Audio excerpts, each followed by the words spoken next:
name is Joshua Ogburn. I'm in the 11th grade at Pleasant View Baptist School in McQuaid, Kentucky.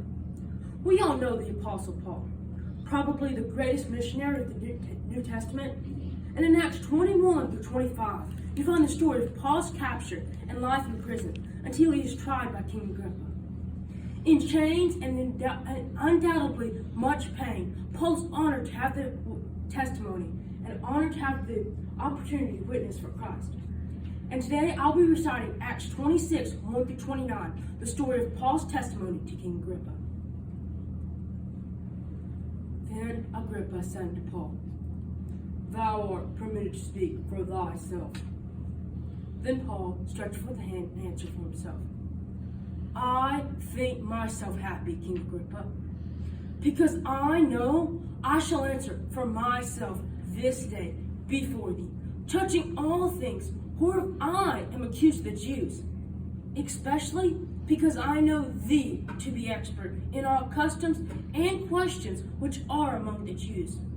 Wherefore I beseech thee to hear me patiently. My manner of life in my youth, which was at the first among mine own nation, knew all the Jews, which knew me from the beginning, if they would testify, that after the most straitest sect of our religion I lived a Pharisee.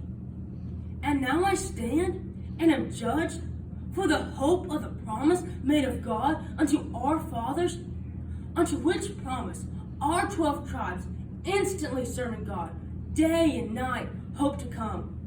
For which hope's sake, King Agrippa, I am accused of the Jews?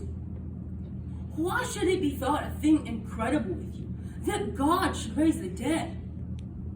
I verily thought with myself that I should do many things contrary to the name of Jesus of Nazareth, which thing also I did in Jerusalem, and many of the saints did I shut up in prison.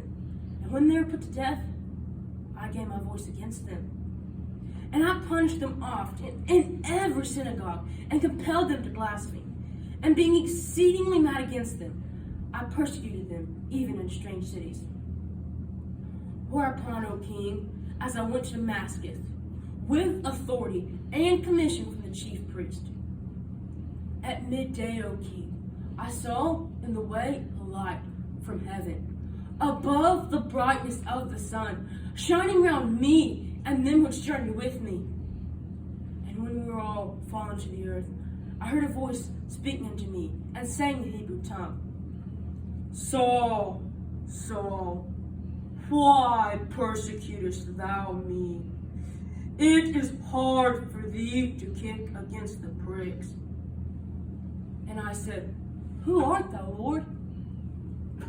And he said, I am Jesus, whom thou persecutest. But rise and stand upon thy feet, for I have appeared unto thee for this purpose, to make thee both minister and witness, both of those things which thou hast seen, and of those things in the which I will appear to thee, delivering thee from the people and from the Gentiles, unto whom now I send thee, to open their eyes and turn them from darkness to light, and from the power of Satan unto God, that they may receive forgiveness of sins, and inheritance among them which are sanctified by faith that is in me.